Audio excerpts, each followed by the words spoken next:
Bon dia, lletraferits, com va? Aquest vídeo és una reflexió necessària i vital per al futur de la llengua catalana. Tant de bo arribi el màxim nombre de persones, de catalanoparlants i no catalanoparlants, a tot arreu, perquè és un missatge que si quedés clar a una bona part de la població catalanoparlant, ens en sortiríem.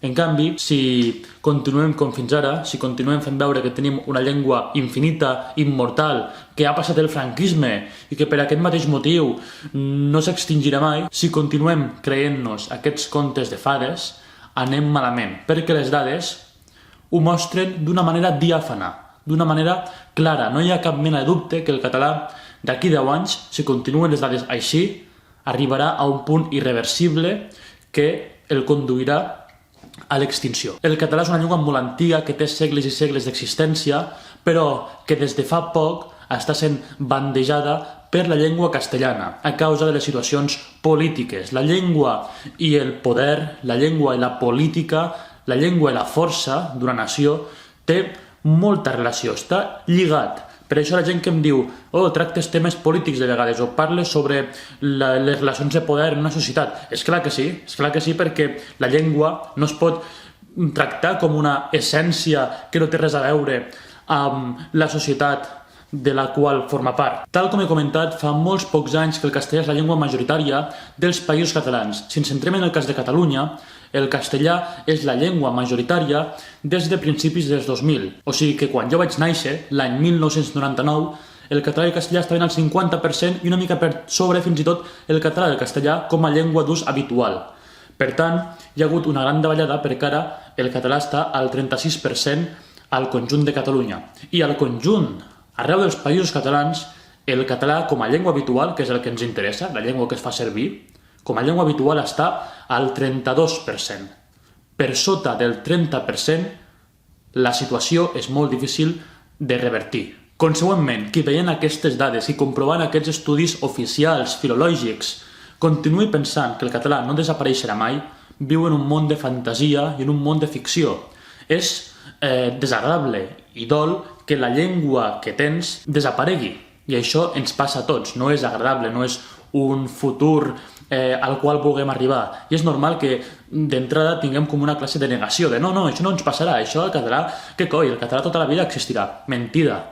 Si no canviem aquests usos socials, si els catalanoparlants, concretament, no deixem d'eliminar la nostra pròpia llengua per comoditat, per una suposada educació, pel que sigui, si quan ve un estranger, una persona que ve a viure aquí, castellanoparlant, no ens hi adrecem en català, estem matant la nostra pròpia llengua. El català, l'any 1936, era la llengua majoritària, amb una gran diferència del castellà a Catalunya.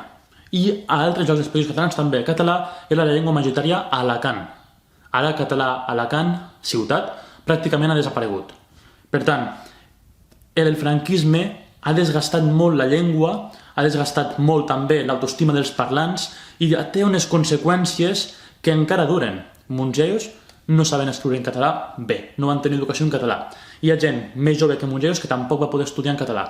Aquestes conseqüències duren i aquests comportaments lingüístics que tenim d'adreçar-nos en castellà quan algú ve de fora, quan algú té un color de pell més moreno o negre, doncs són comportaments que tenen tots els parlants de llengües subordinades. No és un cas aïllat de la llengua catalana, que siguem... No, és un cas global. Passa a tots els parlants de llengües subordinades i això també és herència de les prohibicions que van patir durant el franquisme. El franquisme encara no s'ha acabat lingüísticament i en d'altres àmbits en podríem parlar molt. I per aquest mateix motiu, com a catalanoparlant i com a filòleg, em molesta moltíssim la gent que afirma des de la ignorància o des de la mala intenció deliberada que la llengua catalana desapareix i a poc té aquest procés de substitució, que això ho estem vivint història i estem vivint la desaparició lenta, això dura dècades, lenta, d'una llengua mil·lenària, si no hi fem res.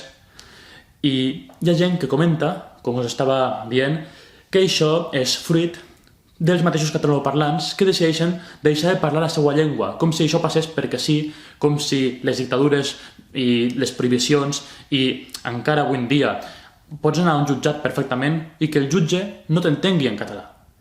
Parlant a policia nacional, amb la Guàrdia Civil, costa fer un català perquè saps que hi pot haver problemes. I això són coses que qualsevol catalanoparlant sap. Quin és el moment crític per a una llengua, per a la pervivència d'una llengua? Quan es trenca la transmissió generacional, és a dir, quan els pares decideixen no transmetre la llengua als fills. Per què?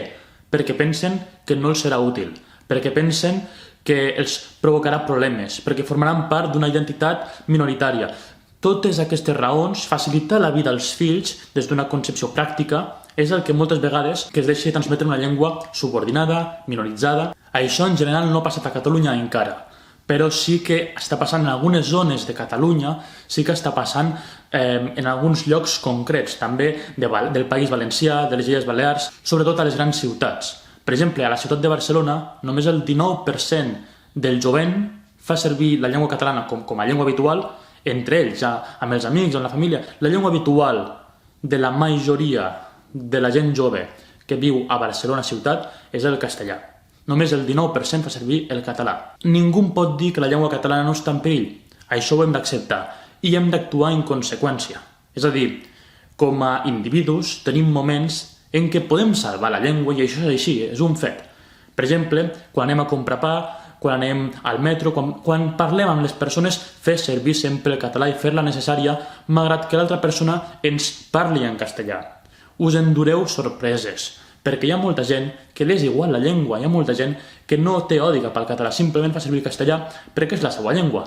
Llavors, si parlem en català, molts cops s'animen i estan contents perquè podem practicar la llengua catalana, que també la saben, que també l'han estudiada, i per aquest motiu la fem útil, la fem una llengua viva, perquè és una llengua viva.